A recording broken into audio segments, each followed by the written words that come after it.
Hey, what's going on? It's Bill Burr, and it's time for the Monday Morning Podcast for Monday, February 6, 2023. What's going on? How are ya? How's it going? Hope everything's going good in your world. My world was going great until I couldn't get this fucking four-wheeler to start, and it backfired, and now my ears ringing even more than it ever did. I'm hoping that's going to go away. You live, you learn. Anyway. Where to start this week? You know, guys, I just had such a crazy weekend. I was watching TV last night, right? And my kids, they think sports are boring. It's just funny to me because I'm totally into them. But they're young. They want to watch, like, cartoons and stuff. My son actually enjoys, like, car racing. If he sees the cars, he's like, Dada, cool cars, rum, rum. Like, he does that for a minute, and then he gets, like, bored or whatever. So anyway, I was watching, I was like, listen, I can only listen to, ya ba ba dee ba ya ba ba boop, see ba ba ba ba ba, one more monkey fell off the, how many fucking times can you listen to that before you start to slowly go insane? So I'm like, all right, we got to put on a dad channel now, right? So we go, I'm flipping through the channels. I'm trying to figure something out. I stop on a Jean-Claude Van Damme thing. And my brain said, don't stop on this. I'm like, it's Jean-Claude. His stuff wasn't too bad. Let me just take a peek at this movie. And he was running on top of a train, and he threw some guy off the train. Well, first of all, my daughter was like, I don't want to watch this. So I said, okay. And I hit guide, and I didn't realize it was still in that little window. So Jean-Claude Van Damme fucking throws this guy off the train, and my daughter just, like, freaked out. I felt like an asshole. I had to be like, no, it wasn't a real guy. I mean, it was a real guy, but it's not like, it's a movie or whatever. And she's just like, well, I just want to see if he's okay. And I'm just sitting there. That is the sweetest thing I've ever heard in my life. And, like, what happens? How do human beings go from that? I don't know. You know what's funny? Some kids are already assholes, just, like, right out of the gate. You know what I mean? Like, you can't teach that. Well, actually, you can with your fucking parents' behavior. So I felt bad about that. I gave her a hug. I explained what was going on. And I said, there's guys that actually make a living stuntmen. At least back in the day they did. I don't know about now with the green screens and Tom Cruise. I don't think there's any fucking work left. So we were flipping through, and I got to Sports Center.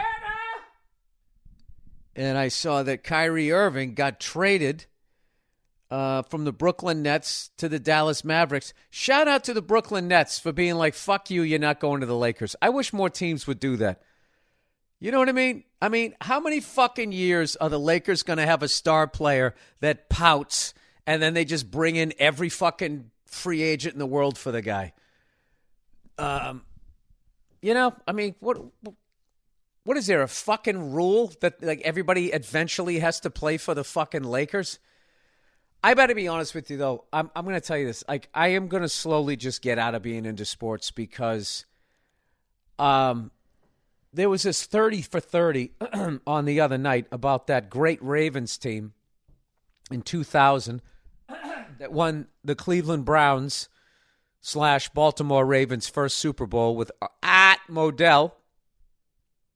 And they were doing this whole thing where they had all the guys that played on the team doing this retrospective, watching video, and, 20 years later, whatever. I don't know. Saragusa was still there, rest his soul. So I know he died a few years ago. So I don't know when it was. Probably last decade. And they were looking back, talking about it, telling all these funny stories. And there was all this great video and everything. And they had a playoff game. Playoffs?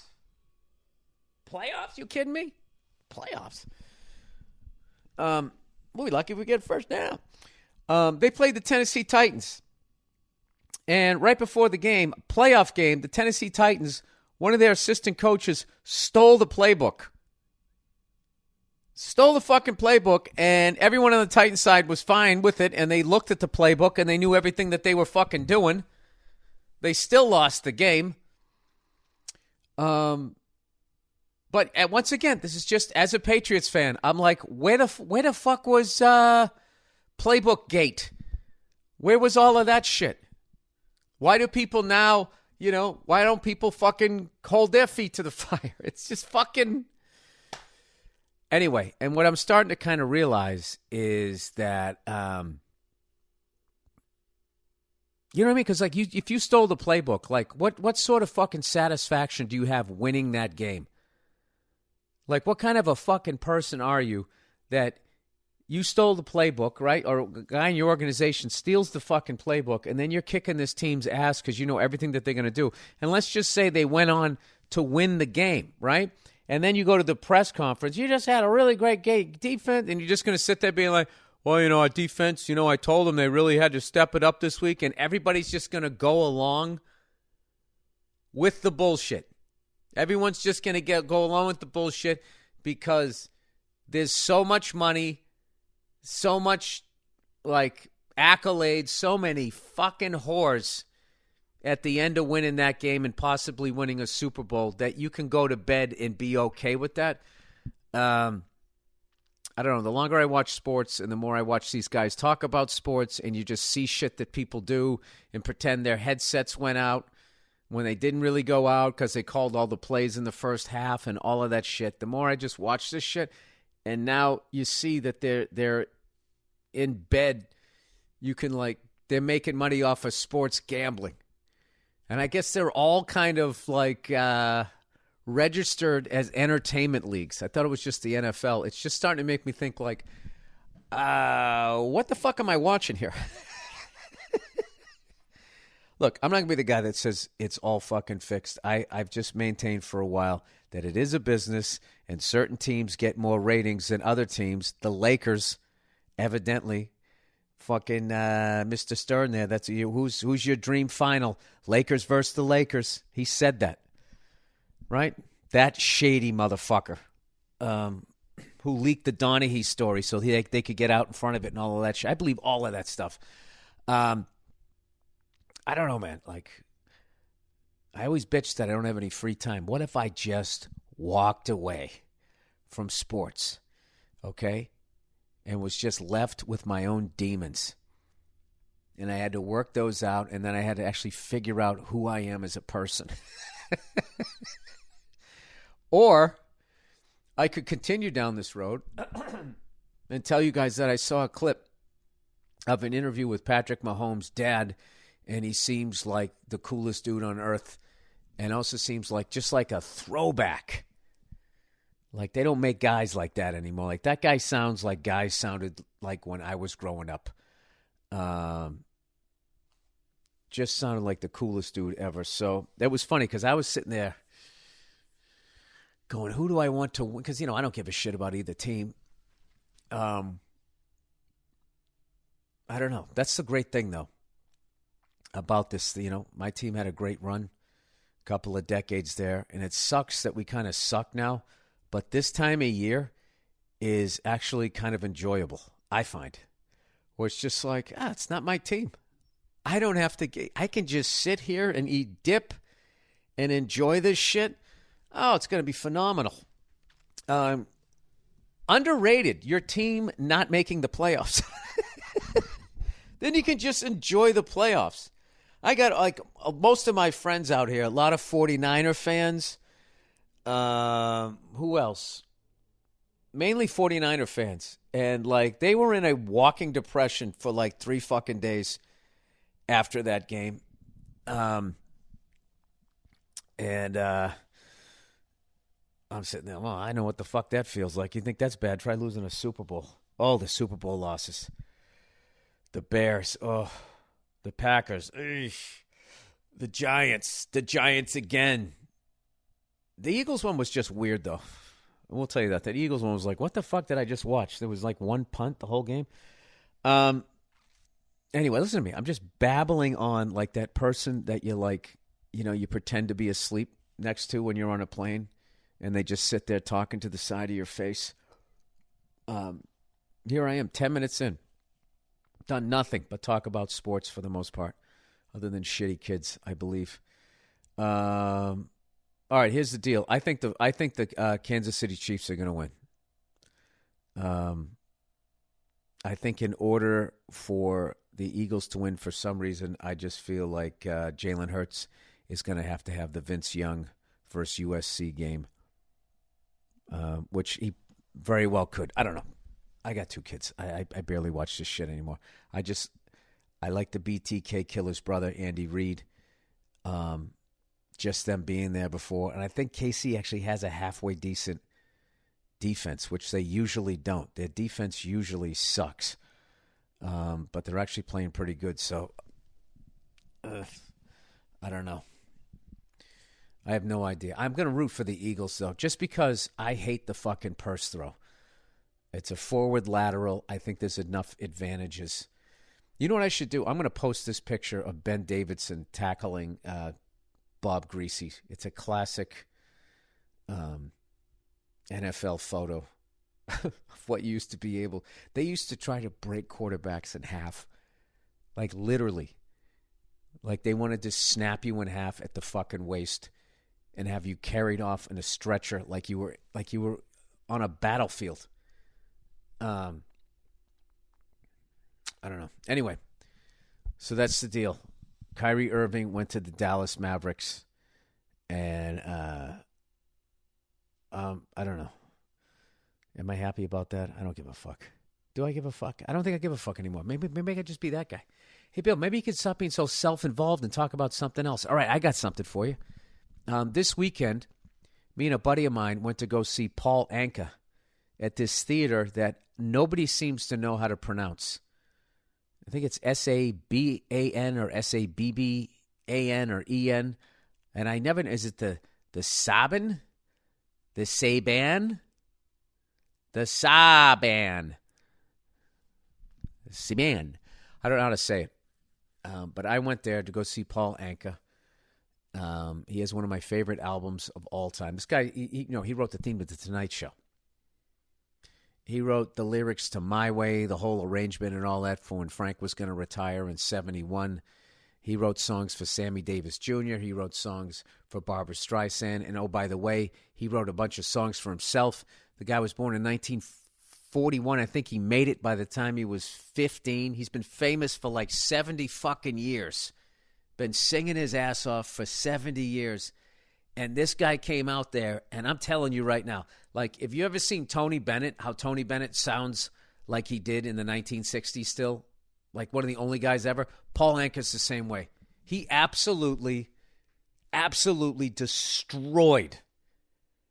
He destroyed. Me and my buddy were just looking at each other. First of all, we just kept going, he wrote this song too? And then he would sing it like the recording. He did this thing where he did a video thing where he was showing Sammy Davis Jr. in a song he wrote for him, and Sammy was singing the song, and Paul comes in and sings the high harmony on it at 81 that Sam is singing like 40, 50 years ago. Absolutely killed, was in incredible shape. You could tell he looked thrilled to be there. I'm not going to tell you too many things because I don't want to, go see the show. I'll tell you this: if you got you got something coming up, that you got to take your wife to or something like that, you just like a nice, classy evening of music or whatever. Like me and my buddy, we dressed up, we wore suits and everything. You know why? It was out of respect. Some people just showed up looking like animals, man. There was a guy a few seats away from us, I swear to God. He had a leather jacket from I think 1991, maybe 89. Waist length. Do you know, remember when they had the shoulder pads? It literally, and they would have a different design for the shoulder pads? It looked like waffle iron imprints. And I will tell you this, that was a badass jacket. In the late 80s, early 90s, there was some hideous. There was a lot of cows that laid down their fucking lives for some of the ugliest leather jackets ever made. I'm just waiting for some hipster will bring it back. Will bring back, the mullet is back, but I don't think the mullet will ever come back with hipsters because I think they align that with conservative thought. and voting for Trump and Bush and all of those guys. But that would be funny. Liberal hipsters dressing like, they always like dress like a character. I saw these two there's no other word for them, just two fucking jerk-offs. And they were looking at some old church, and I was thinking like, oh, God, they're probably going to turn it into a club, sort of a closed-down church or whatever. And just one of the guys, the way he was dressed, it was a combination of like James Dean and Little House on the Prairie. But you look at the guy, you could tell he never had a fight in his life, right? Just fucking one of those guys that, those people that go to a coffee shop and they come out and it looks like they went to like an ice cream factory or something. Ice cream factory, a parlor. I bypassed where the regular guy goes. They're buying that ice cream in bulk. In gulp, I said. Now, these people like the Frappuccino. You know what I mean? I love the Frappuccino. It's just like, just in case you weren't getting enough fucking sugar in your diet, let's just start the day by drinking all the calories that you need in a day, none of which your body can use. Wouldn't it be amazing if the government just stepped in? We wouldn't let them do it, though. I'm an American. I can eat what I want to eat. I want freedom of choice, I will pick my poison, which I believe in a lot. But I will tell you, though, to start your fucking day with that shit, it's almost like the government needs to step in. Some people like a government that leaves you alone. I don't. But I think they shouldn't. But my problem with our government is not that they don't leave me alone. It's that that corporations aren't saying the same thing. I mean, they do say it. But this whole fucking thing where everybody goes, let business build and blah, blah, blah. These guys are fucking lunatics. Fucking lunatics. Someone was telling me the other day that all of this shit that they're making that we're buying and it's destroying the environment, they're going to put it on the consumer and they're not going to change anything. And these fucking politicians aren't going to say a fucking word about it. And neither is, fucking hoity-toity CNN and then the red cunts on fucking Fox. None of them are going to say anything. They won't say a fucking word about it other than blaming each other's channel. It's one of the worst card tricks out there, and somehow I don't understand how people, I do. Actually, I do understand. Because there's just a lot of people out there that are not smart, and God made them. All right? And we have no one to blame but him. I'm into that right now. I'm into blaming God. I think it's high time we hold the man upstairs accountable for his work. Listen, I can forgive a mouth-breathing moron. I am one, right? But a mouth-breathing moron with no empathy that walks around thinking they know everything, that's the one that I don't know. Not those fucking complete morons. You ever see what's worse? You ever see like these motivational speakers and they'll be in some conference room in some shitty hotel and they're up there and they're just fucking talking to these people. They don't have a fucking prayer, right? They're smart enough to know that they're not going to get it from church. All right. And why is that? Because the devil wears Prada. I've seen this same scene in that movie about 40 times. My wife loves that movie. And Meryl Streep, playing, I guess, the devil. There's like 4 or 5 of those movies that they're on TV all the time. And I've seen bits and pieces of the whole movie, but I've never sat down and watched the whole thing. Like, I've never seen Grease, but every time it comes on, they're always in the L.A. River, getting ready to have the race. And I always watch the race. I always forget who wins. There was a black car and a white car. In one of the cars, I think the white car was Grease Lightning. And it was John Travolta and the guy from Taxi, rest his soul. Yeah. I think that was it. I never seem to see that one. I finally fucking saw West Side Story. I watched Steven Spielberg's remake of it, which I loved, and then I went and I watched the original one. I loved that one too. Just beautiful shot movies. I don't know, you know. Did you guys have that? It's probably people like you guys out there, or like me, I should say. There was a lot of that when I first started comedy. People like, you never saw Willy Wonka and the Chocolate Factory? It's like, I didn't. We used to go to violent movies. It was funny. Like, my mother took us to fucking 2 kid movies, and she told me years later, she was like, yeah, we went to them. I just thought they were stupid. I know I've told this story before. We saw For the Love of Benji, which I imagine my mother watching it was like, for the love of God, kill that fucking dog and let's get out of here. And then there was For the Love of Benji. Oh, my God. I mean, could there be a more saccharine fucking movie out there? That's like, you know, what really made, like, Bugs Bunny and Sesame Street. Like, all of those, like, they knew how to entertain kids but also kept in mind that there were adults watching the kids or within earshot, and they made it entertaining for them. But then there's just people, they were just like, let's torture the adults and just make this 100% for the kids. And they made shit like For the Love of Benji, which was some sort of, it was like Home Alone with like a fucking beagle or something. I don't know what it was. It was, I don't remember. I just can't imagine the poor people who had to shoot that fucking movie, trying to get that fucking dog to do whatever the hell it was supposed to do, you know?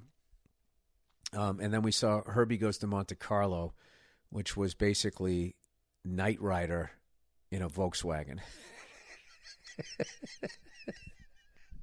So Knight Rider was cool because it had David Hasselhoff with a cool, you know, David Hasselhoff had a cool leather jacket in the 80s. But I think when did they get bad? There was some time when they started doing the designs on the fucking shoulders. Different texture, just to sort of break it up for the eye. Keep it interesting for the eye, whatever the fuck they did. Yeah, we saw those. And then the next movie we saw was some disco movie about a vampire. I can't remember. I just remember it ended with the vampire finally bit the chick on the neck, and she turned into a bat. And the final movie was, he was kind of like, yeah, sorry, I just brought you to eternal life of killing people.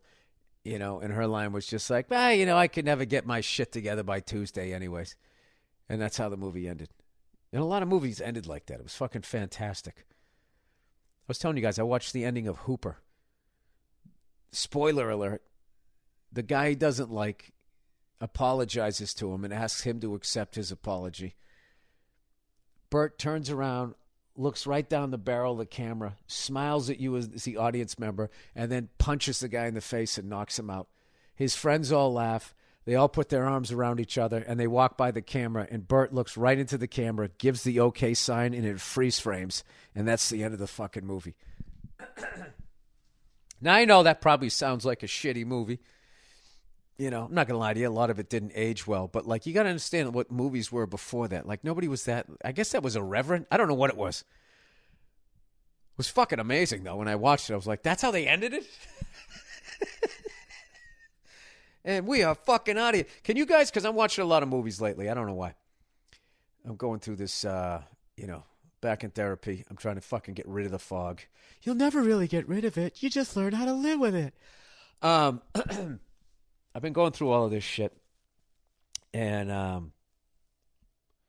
so I've been watching movies for whatever reason. And I always watch the old ones because I like the cars and that type of stuff. But if you guys, like, give me your, like, top 5 movies all time and then top 5 what the fuck endings. And it can even be like a what the fuck, like, great ending. You know? Like when Sylvester Stallone in that movie where he had the beard and the guy's, like, sneaking in to kill that chick, washing the dishes. And then he fucking the chick turns around and it's Sylvester Stallone in drag with his like You know when Hulk Hogan's the bad guy, the black beard? He's got like a black beard close like that, you know, but no yellow fucking Fu Manchu blonde.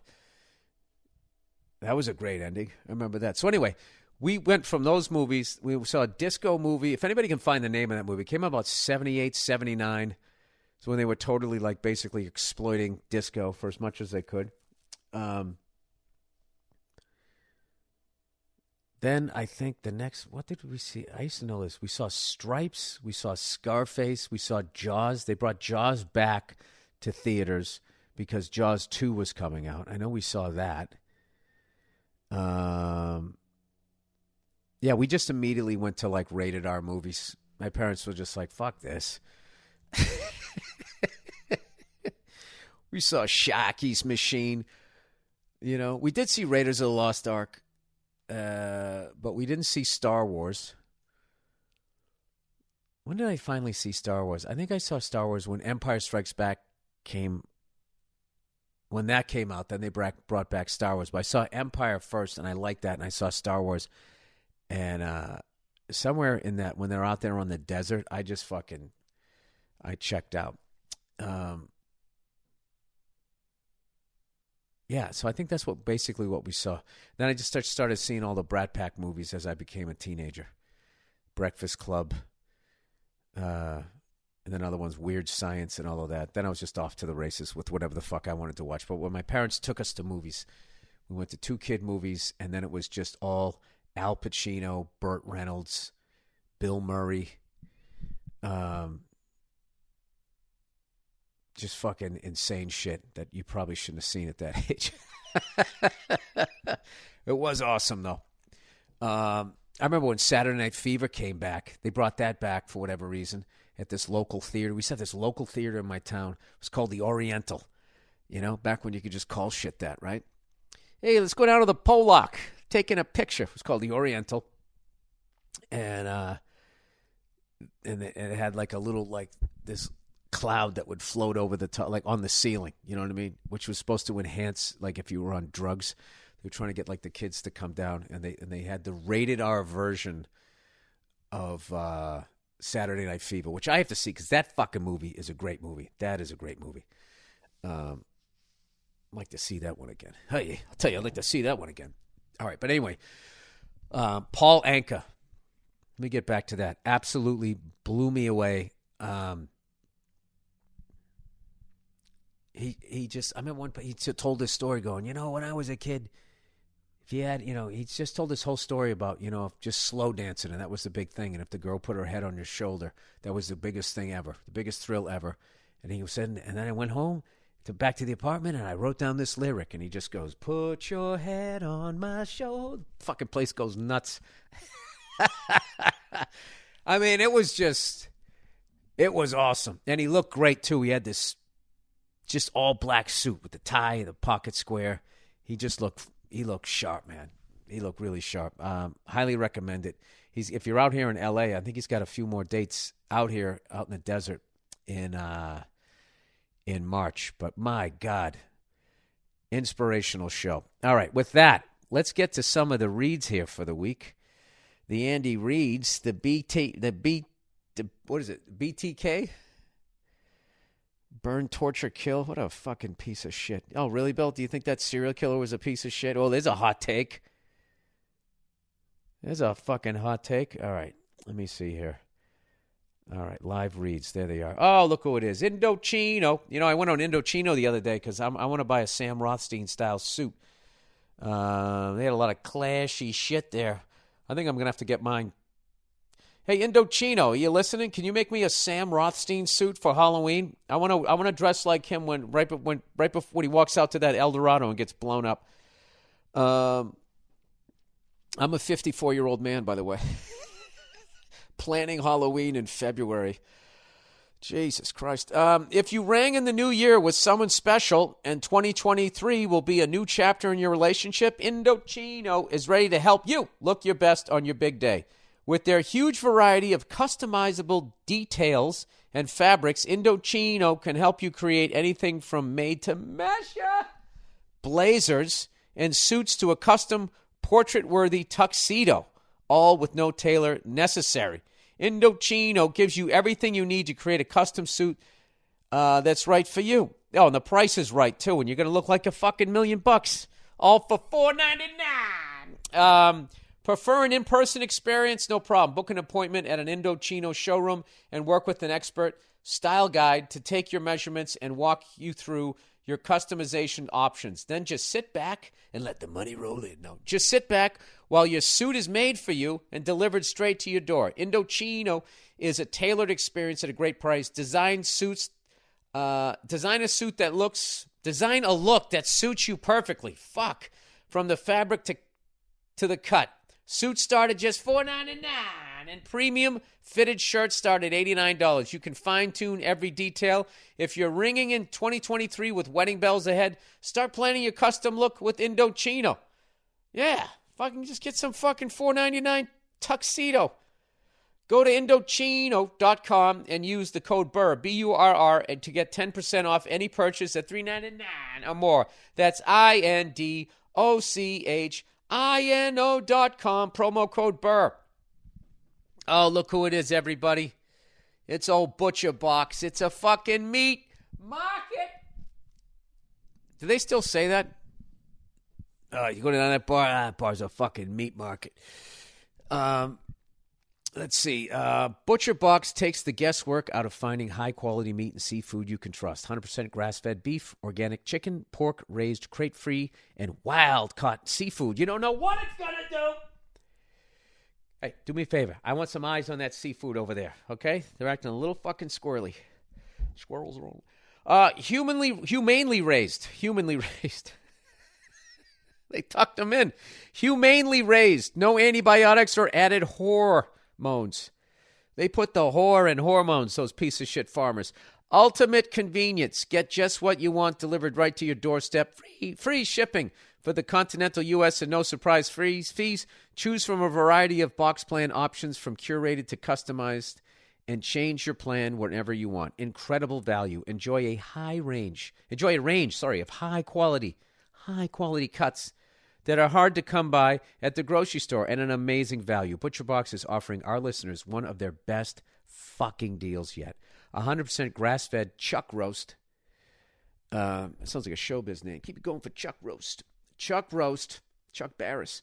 And a whole organic free chicken. Not a half one like those other people. Whole organic chicken for free when you join, plus an additional $20 off your first box. Sign up today at butcherbox.com/Burr. Use the promo code Burr to get 100% grass-fed chuck roast and a whole chicken free in your first box, plus $20 off. Why has no fat comic ever gone on stage as Chuck Roast? That's butcherbox.com/Burr and use the code Burr to get this special deal. All right, what do we got next? Well, we got, Simply Safe. Simply Safe, everybody. Isn't that what we all want to be?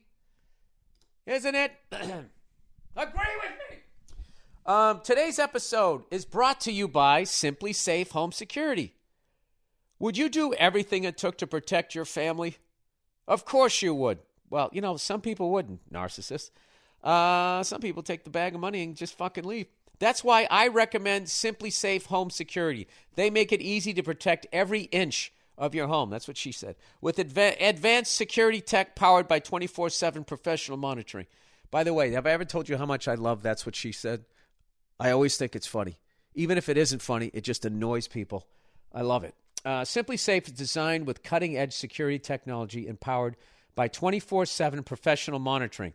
In an emergency, Simply Safe's professional monitoring agents use fast protection technology to capture critical evidence and verify the threat is real so you can get priority police dispatch and they can start throwing people off your fucking roof. 24/7 professional monitoring service costs under $1 a day, less than half the price of a traditional home security system, and it's almost enough money for a New York Post. Fucking Post is almost $4 out here. I am an old man. I will fucking shuffle down to a grocery store, buy a newspaper, go into a coffee shop, get a fucking cappuccino, and sit there and read gossip about celebrities and a sports page. I mean, is there anything better than that morning? Little stack of pancakes there wouldn't hurt. You can lock and unlock your doors, access your cameras, and arm and disarm your system from anywhere. CNET names Simply Safe Editor's Choice. Customize the perfect system for your home in just a few minutes at simplysafe.com/Burr. Go today and claim a free indoor security camera plus 20% off your order with interactive monitoring. That's simplysafe.com/Burr. There's no safe like Simply Safe. Anyways, you know what's one of the stupidest things ever is reading a newspaper when you live on the fucking West Coast. You know what I mean? It's like by the time you read it, by the time you get up and read the fucking thing, it's already half of the next day that didn't even happen yet when that paper was printed. What they're talking about is happening. But whatever. I enjoy it. I'll tell you what I don't enjoy is how my fucking garage with this fucking heater, it's either, sorry, I didn't mean to slam that down. Well, I meant to slam it down. I wasn't thinking about your ears. It's either hot as fuck or it starts to get cold. And God damn it, I'm a man of a certain fucking age. All right, the heater's coming on. The heat is on. Wait down. Oh, whoa, oh, whoa. Caught up in the action. I was fucking thick again. All right. The Monday Morning Podcast content for February 6th, everybody. Great emails, Okay, rugby. Oh, boy. We have started something here with this rugby shit. By the way, you know, all of these sports that I make fun of, I'm just trying to get you guys going. I respect all of these. So, like, just have fun with this, okay? I watched a part of a Premier League game. I turned it on at 75 minutes in. It was 1-0. And I'm just sitting there. This is the game the whole world loves. They love sitting there for a fucking hour and a half to see the ball go in the net one time. They understand that less is more. You know? They must look at American basketball like, right, where's the fucking excitement? The fucking ball goes in. The bloody ball goes through the fucking net every 5 fucking seconds. All right, rugby, everybody. Dear Bill, I am a Kiwi who lives and breathes rugby. I love when they say I'm a Kiwi, like New Zealand. You got to fucking understand that, you know, most people don't even know who you are. All right? What they think about when they think of New Zealand is they think Lord of the Rings. They think Fantasia. They think Adam and Eve. They don't even know what the fuck it is. And I'll tell you, that's a great thing. I'm jealous of these off-the-fucking-radar countries. New Zealand, Australia, Canada. And they get all fucking upset, too. Iceland, if you say they're off the radar, it's a good fucking thing. Nobody's paying attention. When was the last time somebody bombed New Zealand? I don't want to give anybody any ideas. I'm just saying, it's a fucking paradise. But having said that, you know, I'm a Kiwi. I don't even know what a kiwi is. I did when I went over there. I already forgot. I know it's some sort of fruit. It sort of looks like an old turd, but it's green on the inside. As an overseas... as an overseas listener, my knowledge of the American sports is pretty much limited to what you talk about on your podcast. Well, I will tell you this. Our sports are probably just as dumb as yours. You appear to have an encyclopedic knowledge. I did. I don't know anybody's name for the last 20 years. I don't know what happened. Somewhere in the 2000s, I don't know. I got too busy. I was drinking, All right. Where am I here? I understand most Americans don't know or care about rugby. I currently live in Canada, and nobody cares about it there. When you said Americans are no good at rugby because they don't care, I wonder if it's also that they don't care because they're no good at it. No. That's not it. Dude, come on, dude. We fucking crush it. Every time there's the Olympics, we fucking crush it. Just stop it, all right? Just stop it, okay? We have unbelievable fucking athletes here, and we have an endless amount of money that we print with no gold behind it. If we gave a fuck. I remember LeBron James said that one time when they were talking about the scoring title when he early on. They asked him about this other player because LeBron was passing a lot. And he just looked at him. He just said, listen, man, if I gave a shit, you know, if I really wanted that, I could get it. All right? So, I'm just saying, if we gave a fuck. Anyhow, the Rugby World Cup is the third biggest sporting event by ticket sales after the Olympics and the Soccer World Cup. Well, I can't think of three more boring things in the fucking world.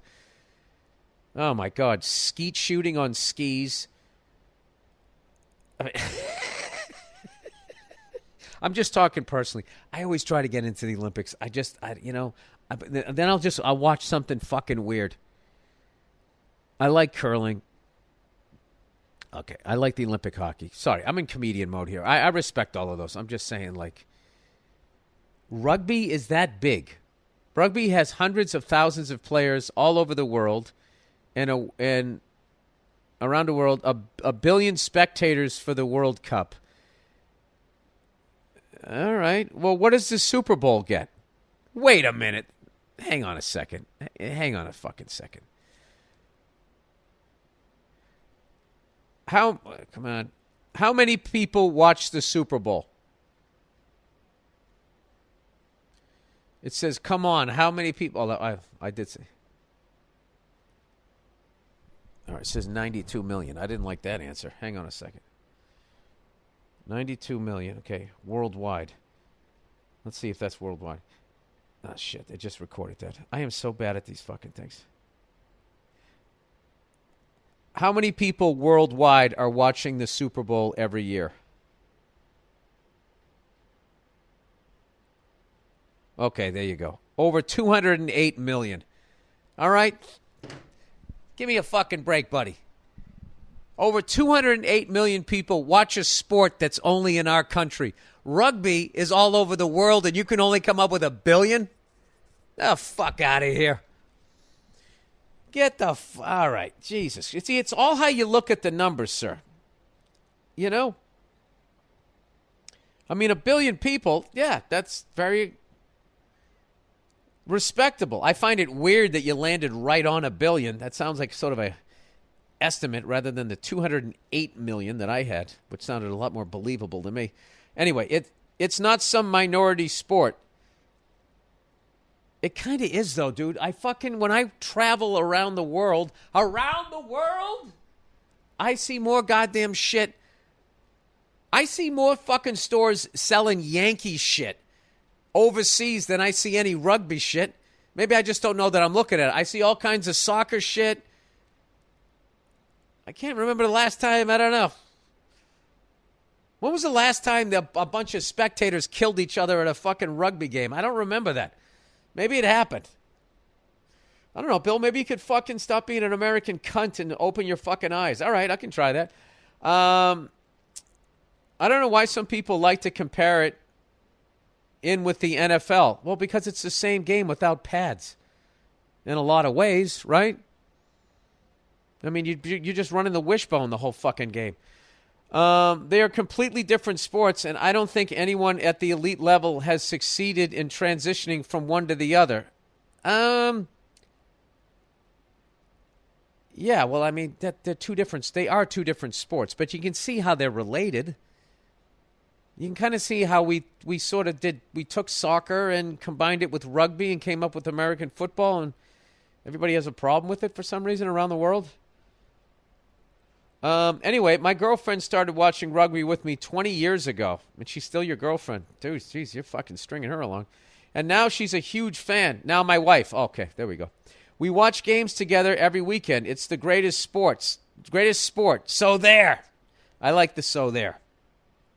Dude, I gotta be honest with you. When I was fucking in Ireland and they were having, when rugby was on, I would watch it, and I loved it.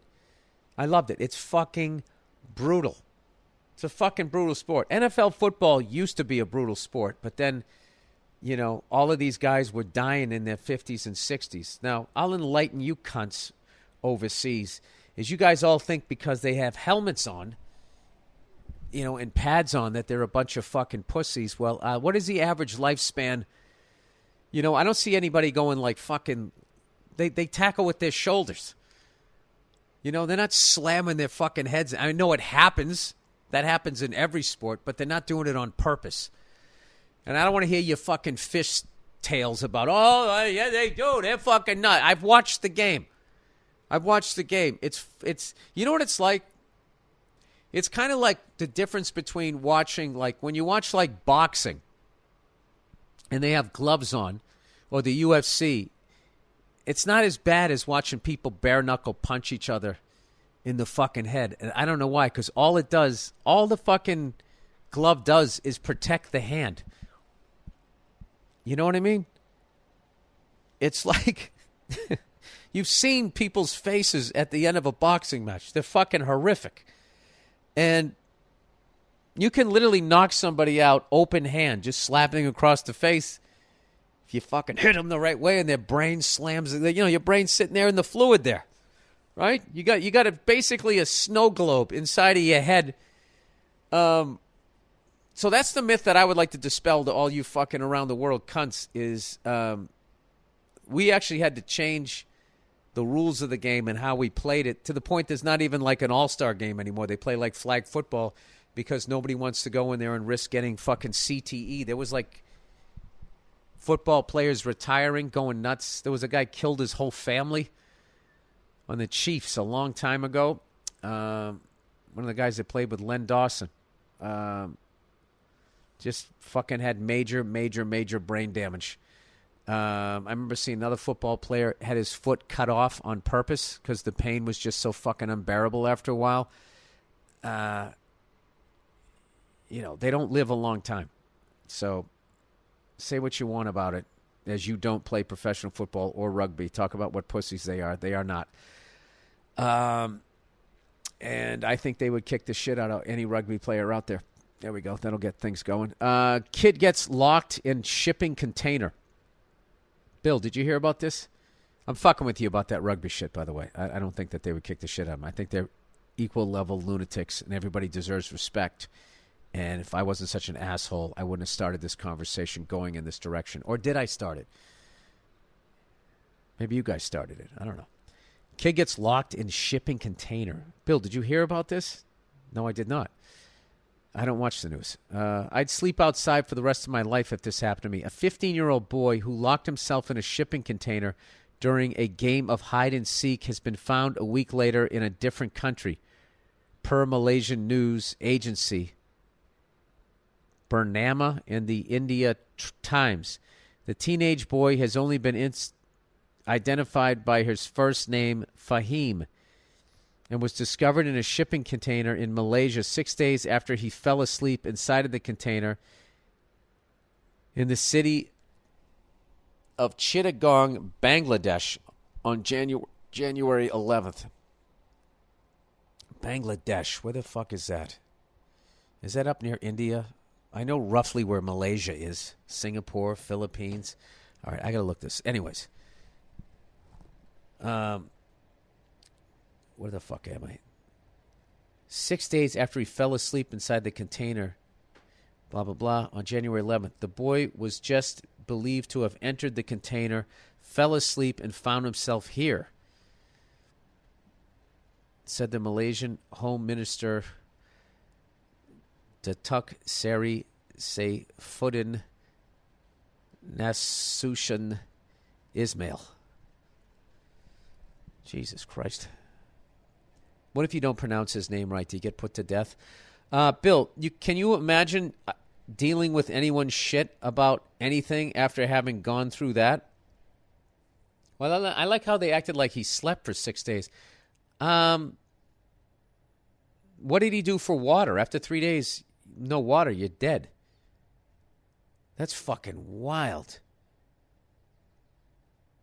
Maybe he drank his own tears? I have no idea. That's fucking terrifying. Well, at least he's all right. My God. I can't imagine what his parents were thinking. Where the hell is he? They probably thought he was kidnapped or killed or something. Fuck. All right. As a parent, I don't need emails like that.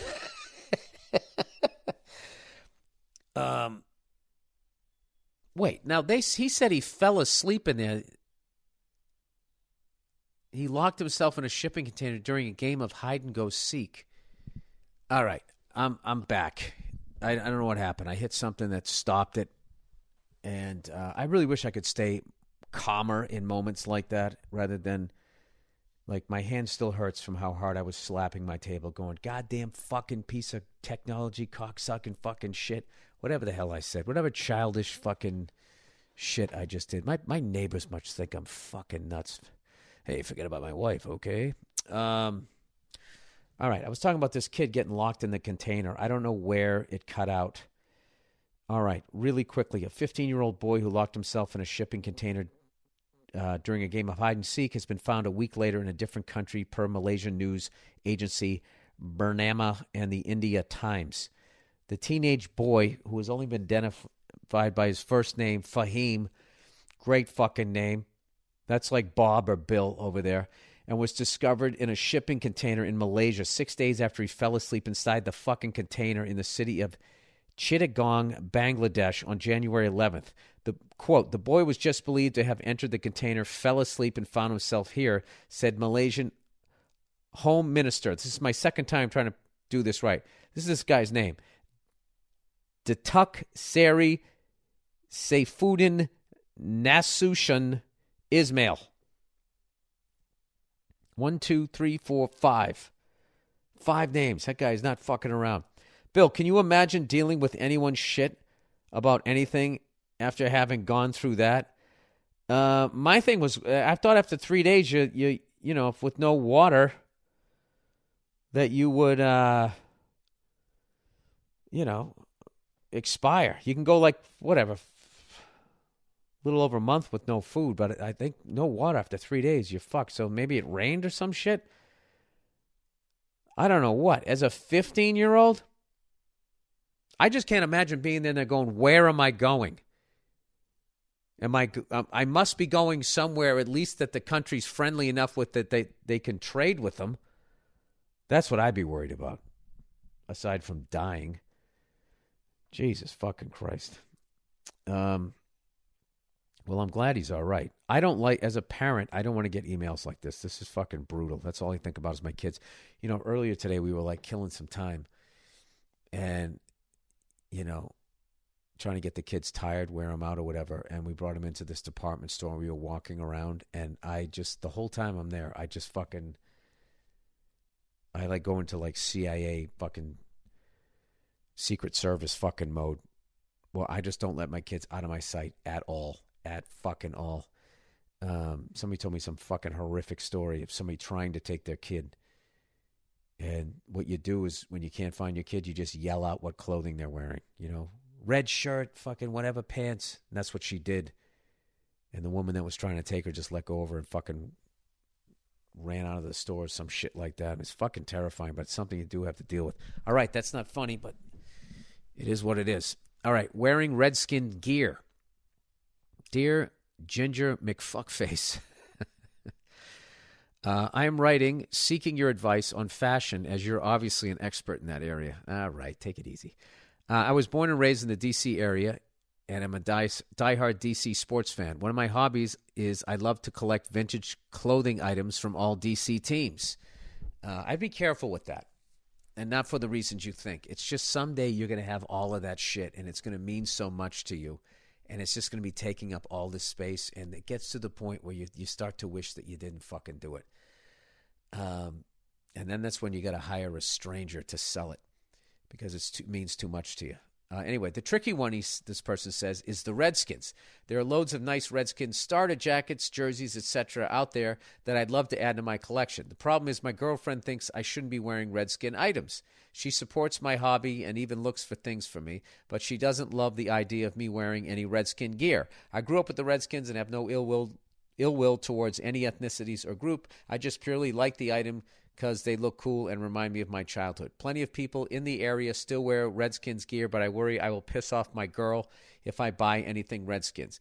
Is she overthinking it, or am I just out of touch? If the Patriots changed their name because the Patriots were somehow, people found it offensive, would you still wear Patriot stuff? Old school Patriot stuff, you mean? Curious on what you think. Thanks, and go fuck yourself. The big thing that I got out of that was, you know, you want to do something, but you're worried that you're going to piss off your girlfriend. I mean, basically, as long as you're not going out to go fuck another woman, like, why does she have this level of say in your hobby? You know? I mean, I don't think it's a problem. I mean, if you just like it because you grew up with it, and I don't know. I mean, I don't think it's that big a deal. And I also think that, like,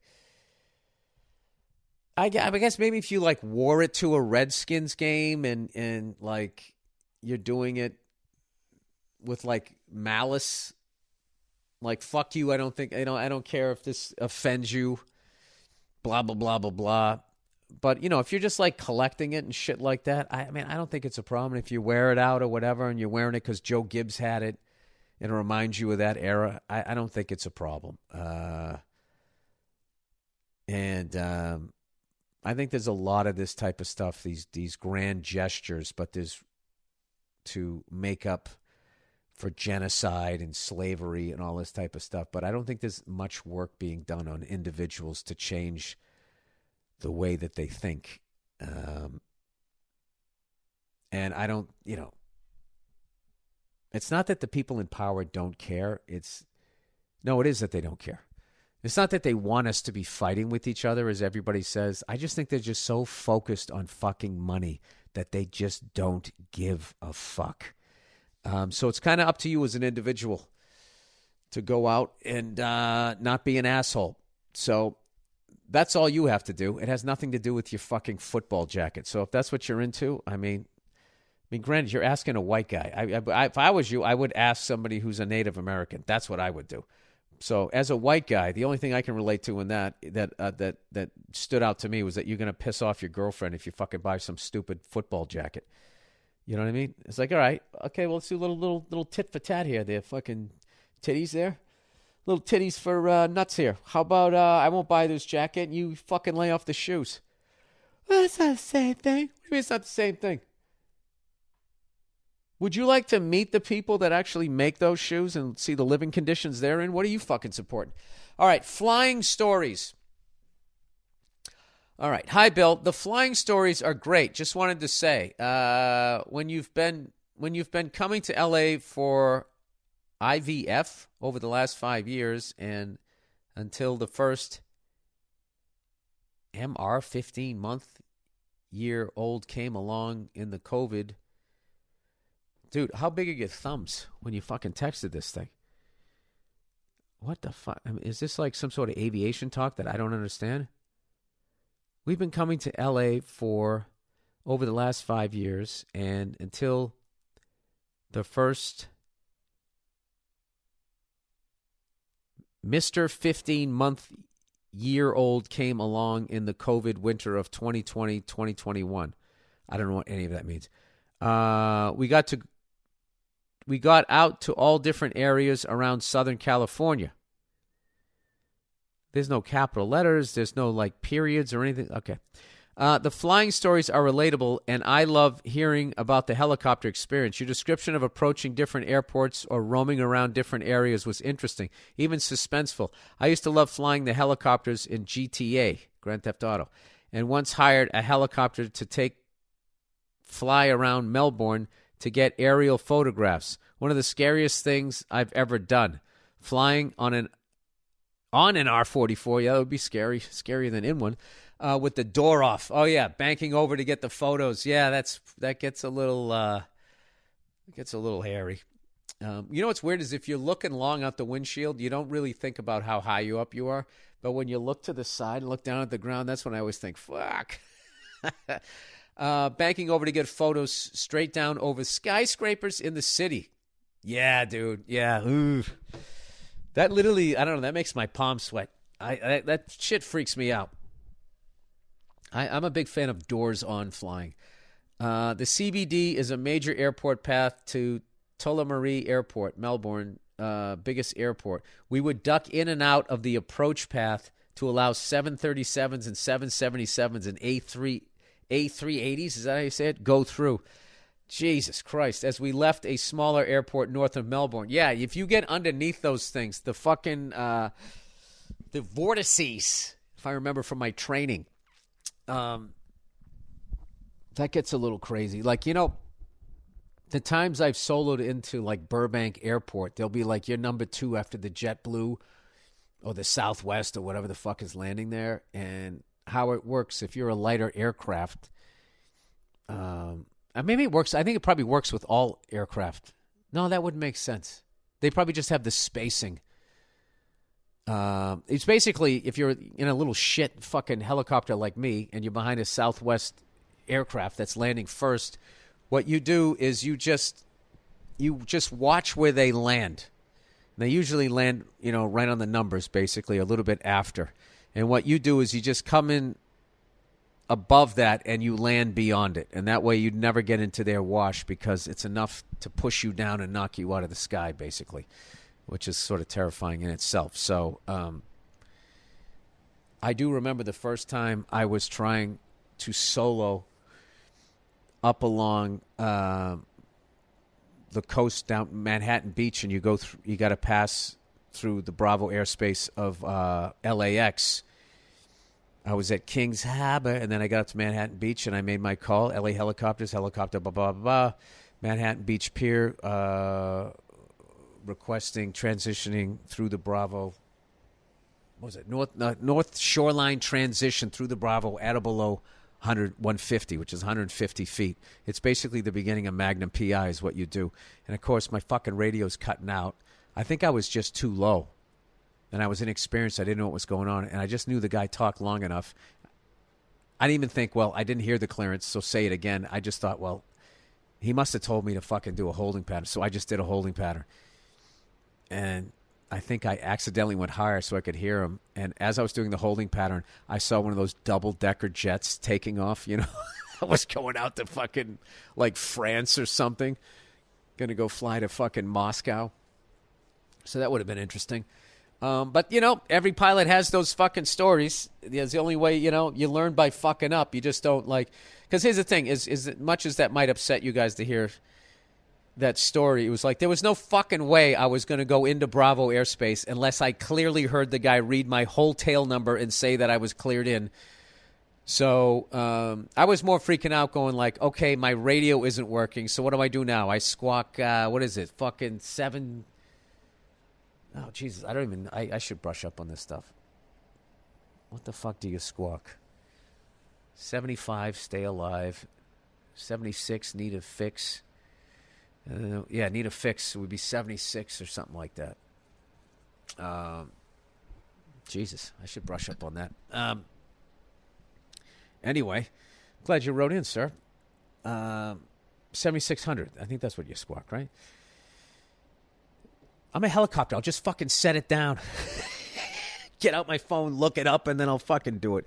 Anyway, joking, of course.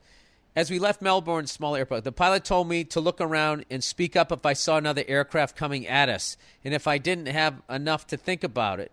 As if I didn't have enough to think about. So we land, and I had to just sit for a while just processing it all. I really just killed the momentum of your story. Laughable thinking about it, though. It was only 35 minutes in the air. Ha ha. No, dude, that's fucking scary. Because that's all analog gauges. Like, if you got the Garmin 750 or the 1000 or something, whatever the fuck. I got the 750. It shows you where the traffic is, so you at least know where to look. Nothing is fail-safe. But that would have been a great story if I just read it straight through. Sorry about that, buddy. All right, seeking wisdom from an old ginger. It was still a great story, by the way. Keep those aviation ones coming in. Dear Bill Burr, I am a 23-year-old male who feels lost and directionless for my future. Hey, buddy, welcome to the party. You are not alone. Most people at 23, myself included. That's exactly where I felt. Probably the most lost because I was after college and I was just like, what did I major in? What the fuck am I doing? Anyway, I am currently working full-time and finishing my master's program part-time. However, for the longest time, I've felt a strong desire to pack up everything and move to a new area. I'm from upstate New York and have lived in the same zip code my whole life. I'm not sure where my desire to move came from. It has always been something I wanted to do. I don't want to ignore this feeling because I know I would look back and regret it if I never tried. Right now, my plan is to finish school, save what I can, and move to a different state once I graduate. However, I have recently told a couple of friends and my siblings this ideas, and they all took a shit on it. Yeah, well, that's what people do. that's something that you're going to learn a lot. Like, hey, you know what I want to do? And especially if you tell it to somebody who's not doing anything, they're going to shit on it. Take a big fucking shit right on it. My friends have told me it doesn't seem like a good idea because I won't know anyone. Yeah, these are all fearful thoughts of people who are afraid to go anywhere. I have no family anywhere else and will be abandoning them. I have no real reason to move, but I've always wanted to live on my own in a new area while I still have the freedom to do so. This sounds like a great idea to me. I don't have anyone older than me to get an outside opinion on this, so I thought I would email an old bald dude for some advice. Well, you come to the right place. I would appreciate any advice or guidance on this situation. I think that's fucking great. And if that's what you feel like you want to do, you should do it. And there's a way to do both. Why don't you take a trip somewhere? You can literally get on a fucking train and pretty much go anywhere. And, bring like a backpack. You can go real cheap. I don't know where you live. Where's the nearest big city? Do a little research of some things you want to go to. Here's one. If you're a sports fan, if you live outside Chicago, go to a White Sox or a Cubs game. Live outside New York, just take the train. Go to a game by yourself. Who gives a fuck? Go get a sandwich. Hail a cab.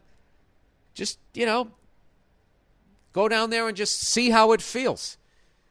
And I would kind of go from there. Traveling is an unbelievable thing to do for you as a human being. It opens up your mind, and I think it makes you a better person if your ears are open when you go there. I mean, if you travel like most New Yorkers do, like New York, people live in New York City are the worst fucking travelers I've ever met in my life because they get upset everywhere they go that there aren't as many buildings and they can't get this exact same food that they have where they live, which is fucking hilarious because the whole purpose of traveling is different experiences. To experience something different. They're like, how come you ain't got a fucking slice of pizza? Dude, in my fucking neighborhood. They're the worst. They're like country people that live in the city. Exact same mentality is somebody who lives in is somebody who lives in the middle. Like, well, I fucking need to go anywhere. I'll get everything I need right here. I ain't going in that damn city with all them gender neutral fucking transitional fucking people. Those idiots. I'm not saying you're an idiot if you stay where you're at. It's if you shit on somebody else because they want to leave. Well, let me just talk to this kid here. When somebody shits on your idea, you just have to know that what they're saying has nothing to do with you. It has to do with what you're doing makes them feel. So right there, you just cancel all of that. All right? Let me ask you this. If somebody you knew said, hey, you know what? I always wanted to start a band, or I always wanted to do this, or I always wanted to go here. Would you shit on it? If the answer is no, then you're a good guy and you should get some better fucking friends. You don't need to get better friends. I remember a long time ago, Tom Papa, the great Tom Papa once told me, he said, I realized in life, whenever I was making a big move, people's reaction to it had nothing to do with what I was doing. It had to do with them and where they were, and if they felt stuck, you leaving makes them kind of feel like left behind, I think, or something. But who gives a fuck? All right, I say you do it, and I would start, as you're getting through your master's degree, which I relate to that because I had to work my way through college and then pay off the loans and do all of that shit. So it took me forever to get through college. I didn't finish all my classes until I was 24 and a half. And then I walked when I was 25. But I was out in December of 92. And then I just went through the formality in June. So you're ahead of the game when it comes to that shit. But you're still really, really, really young. And a great way to find where you want to go is to take a couple of small trips, and check it out. And you could end up being like, what, maybe I'll just stay where I'm at and I'll travel more. Or you could be like, what, there's just something about this city that I connect with. For as much as I shit on New York City, I really connected with that city. And then somewhere in the 2000s, I connected more with LA. And now I keep having a reoccurring fantasy of living in the middle of nowhere sitting on a porch, drinking coffee, smoking cigars, reading a newspaper, and having a little bit of whiskey, and just not doing anything. And but I have kids, so I'm not. I'm locked down. So you're 23. You got your whole life ahead of you. This is one of the best times in your life. They're all great times in your life if you know how to live, though. If you are enjoying them, if a four-wheeler doesn't backfire in your fucking ear. But you know what? My ear's kind of gone down. Hopefully I didn't fuck it up. Whatever. Just something you deal with, right? Anyway, that's it, everybody. Enjoy the podcast. Don't listen to your friends if they shit on your dreams. All right? That's it. Go fuck yourselves, and I'll talk to you on Thursday. Oh, I hate this part where I got to slide the mouse across. It's so anticlimactic.